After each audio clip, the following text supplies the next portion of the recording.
બોટાદને 2011માં જિલ્લાનો દરજ્જો મળ્યો, પણ આજે 2025માં પણ બોટાદની હાલત એવી છે કે દર્દીને સારવાર માટે એક સિવિલ હોસ્પિટલ નથી, જેના કારણે કોંગ્રેસ નેતાએ સરકાર પર ભડક્યા છે અને જેની વિગતે વાત કરશું. નમસ્કાર, હું છું પ્રથમ મોદી, આપ જોઈ રહ્યા છો નિર્ભય ન્યૂઝ. કોંગ્રેસ નેતાનું કહેવું છે કે બોટાદ જે જિલ્લો મળ્યો, ફાઇલો વધી, પણ હોસ્પિટલ ક્યાં છે એ હજુ સુધી કાગળ પર છે. સરકાર દ્વારા માત્ર વચનો આપવામાં આવ્યા છે અને હજુ સુધી ત્યાંના લોકો એક સિવિલ હોસ્પિટલ માટે પણ તરસી રહ્યા છે. બોટાદ જિલ્લાના એકમાત્ર સરકારી આધાર સોનાવાલા હોસ્પિટલ પર આજે આ હોસ્પિટલ મકાન એવું બની ગયું છે. જાણે હોસ્પિટલ નહીં, જોખમભરી ઇમારત હોય, સાધનો જૂના છે અને દર્દીઓ એ તો ભગવાન ભરોસે રાખીને આ દાખલ કરવા પડે છે. પ્રશ્ન એ છે, જ્યારે જિલ્લો છે, જ્યારે હજારો કરોડોની બજેટની સરકાર છે, તો બોટાદની સિવિલ હોસ્પિટલ કેમ નથી મળતી? છેલ્લા 15 વર્ષથી ભાજપ એક જ વાયદો કરે છે, સિવિલ હોસ્પિટલ આવશે, મેડિકલ કોલેજ આવશે, પણ દર ચૂંટણીમાં પોસ્ટરો બદલાય છે, નેતાઓ બદલાય છે, પણ હોસ્પિટલ એ નથી આવતી. સાંભળે કોંગ્રેસ નેતા મરલ પટેલે વધુમાં શું કહ્યું છે. એક જનપ્રતિનિધિ તરીકે એક સામાન્ય સવાલ બને છે કે મારી બોટાદની જનતાનો ગુનો શું? છેલ્લા 25 વર્ષથી ભાજપાને મત જનતા આપે છે. એક અપેક્ષા એ આ સરકાર બનશે, અમારું ભલું થશે. 2011ની અંદર એક જબરજસ્ત વચન આપ્યું.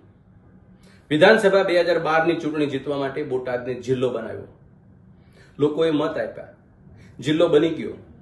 પણ જિલ્લો માત્ર કાગળ ઉપર, પરિસ્થિતિ કોઈ પણ હોય એની અંદર ડિસ્ટ્રિક્ટ લેવલની કોઈ સુવિધા નહીં. વિધાનસભા 2017ની અંદર એક માનનીય મંત્રી હતા, એક ધારાસભ્ય હતા, એનું નામ હતું સૌરભ પટેલ. આ સૌરભ પટેલને ચૂંટણી જીતવા માટે 2017ની અંદર એને એક વચન આપ્યું. અનેક વચન આપેલા છે, પણ એનું એક મજબૂત વચન હતું કે જે બોટાદની જનતાની તાતી જરૂરિયાત હતી. સોનાવાલા હોસ્પિટલ એક તાલુકા કક્ષાની હોસ્પિટલ છે, એ રેફરલ હોસ્પિટલ છે, એને રેફરલ હોસ્પિટલનો દરજ્જો છે. જિલ્લો બનશે તો એને સિવિલ હોસ્પિટલનું બિરુદ મળશે અને સિવિલ હોસ્પિટલનો કન્ટીજન્સી સ્ટાફ હશે, એનું ઇન્ફ્રાસ્ટ્રક્ચર બનશે. આ મુરબ્બીએ વચન આપ્યું કે મને ચૂંટશો તો હું બોટાદને સિવિલ હોસ્પિટલ આપીશ અને મેડિકલ કોલેજ આપીશ. બોટાદની જનતા એની વાતમાં આવી ગઈ અને મત આપ્યા, ચૂંટાવી દીધા, સરકાર બની ગઈ. એ પછી 2020ની અંદર માનનીય નાણામંત્રી નીતિનભાઈ પટેલ આવ્યા. એ નીતિન પટેલે એક પત્ર પણ જાહેર કરી દીધો કે અમે બોટાદને હોસ્પિટલ ને કોલેજ આપશું. જમીન પણ ફાળવી દીધી ભાવનગર રોડ ઉપર. આજે 2020ને બદલે આજે 2025, 11થી યાત્રા શરૂ કરી હતી ભાજપની બોટાદના વિકાસ ને જનતાની સેવા કરવાની. આજે 25ની અંદર એ પછી 2 હપ્તા આવ્યા. તુરખા રોડ ઉપર જગ્યા પસંદ થાય, પછી વળી પાછી એ જગ્યા કેન્સલ થાય, પછી નાગલપુર ઉપર જગ્યા, ગામ ઉપરની જગ્યા ઉપર પસંદ થાય, એ જગ્યાએ કેન્સલ થાય, હવે પાછી બીજી જગ્યાએ શોધે. સાહેબ, આ ભાજપાની સરકાર છે, અલગ ચલાણો ઓલા ઘરે ભાણું. આ માનસિકતા તમે જુઓ. જનતાને મતનો દ્રોહ કરી એને છેતરીને સરકારો બનાવી અને સરકાર બન્યા પછી જનતાને ઊંઠા ભણાવવા, વાયદાઓ આપ્યા, ખોટા વચનો આપવા. કાગળ સુધી પણ સરકારને શરમ જેવી કોઈ ચીજ નથી, કાગળ ઉપર પણ વચનો આપે. પરિસ્થિતિ એ થાય, સિવિલ હોસ્પિટલ ચાલે છે. સોનાવાલા હોસ્પિટલ આજે 60 વર્ષ પહેલાની હોસ્પિટલ છે, એક તાલુકા કક્ષાની હોસ્પિટલ હતી. સાહેબ, 25 વર્ષની અંદર ભાજપાની સરકારને જિલ્લો બનાવવાનું મન થયું, મત મેળવી અને સત્તા મેળવવા માટે. પણ આ બોટાદની જનતાને, એની પરિવારના સભ્યોને આરોગ્ય વિશે ફેસિલિટી માટે શૂન્ય. આ મકાન જર્જરિત હાલતમાં છે, ગમે ત્યારે એની છત પડે એવી પરિસ્થિતિ છે.